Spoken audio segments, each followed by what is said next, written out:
Atos, capítulo 11.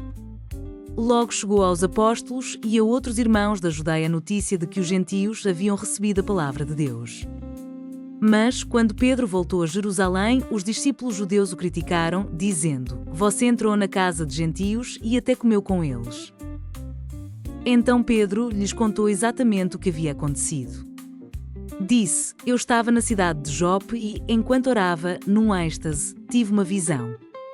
Algo semelhante a um lençol grande foi baixado do céu, preso pelas 4 pontas, vindo até onde eu estava.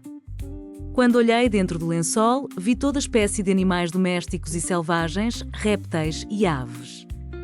E ouvi uma voz dizer: Levante-se, Pedro, mate e coma. Eu respondi: De modo nenhum, Senhor. Jamais comi coisa alguma que fosse considerada impura ou imprópria. Mas a voz do céu falou novamente: Não chame de impuro o que Deus purificou. Isso aconteceu 3 vezes antes que o lençol, com tudo que ele continha, fosse recolhido ao céu. Nesse momento, 3 homens que haviam sido enviados de Cesareia chegaram à casa onde eu estava hospedado. O Espírito me disse que eu fosse com eles, sem nada questionar. Esses 6 irmãos me acompanharam e logo entramos na casa do homem que havia mandado nos buscar. Ele nos contou como um anjo havia aparecido em sua casa e dito: Envie mensageiros a Jope e mande buscar Simão, também chamado Pedro. Ele lhe dirá como você e toda a sua casa podem ser salvos. Quando comecei a falar, o Espírito Santo desceu sobre eles, como ocorreu conosco, no princípio. Então me lembrei das palavras do Senhor, quando ele disse: João batizou com água, mas vocês serão batizados com o Espírito Santo.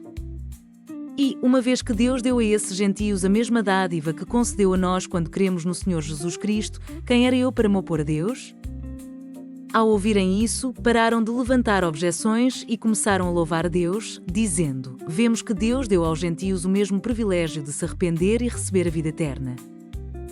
Enquanto isso, os discípulos que haviam sido dispersos na perseguição depois da morte de Estevão chegaram até Fenícia, Chipre e Antioquia da Síria. Pregaram a palavra, mas somente aos judeus.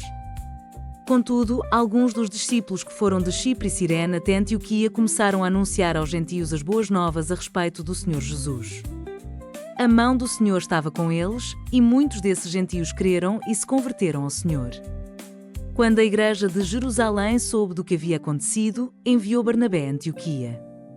Ao chegar ali e ver essa demonstração da graça de Deus, alegrou-se muito e incentivou os irmãos a permanecerem fiéis ao Senhor. Barnabé era um homem bom, cheio do Espírito Santo e de fé. E uma grande multidão se converteu ao Senhor. Então Barnabé foi a Tarso procurar Saulo. Quando o encontrou, levou-o para Antioquia. Ali permaneceram com a igreja um ano inteiro, ensinando a muitas pessoas. Foi em Antioquia que os discípulos foram chamados de cristãos pela primeira vez. Durante esse tempo, alguns profetas viajaram de Jerusalém a Antioquia. Um deles, chamado Ágabo, pôs-se em pé numa das reuniões e predisse, pelo Espírito, que uma grande fome viria sobre todo o mundo romano. Isso se cumpriu durante o reinado de Cláudio. Então os discípulos de Antioquia decidiram enviar uma ajuda aos irmãos na Judeia, cada um de acordo com suas possibilidades. Foi o que fizeram, enviando as doações aos presbíteros por meio de Barnabé e Saulo.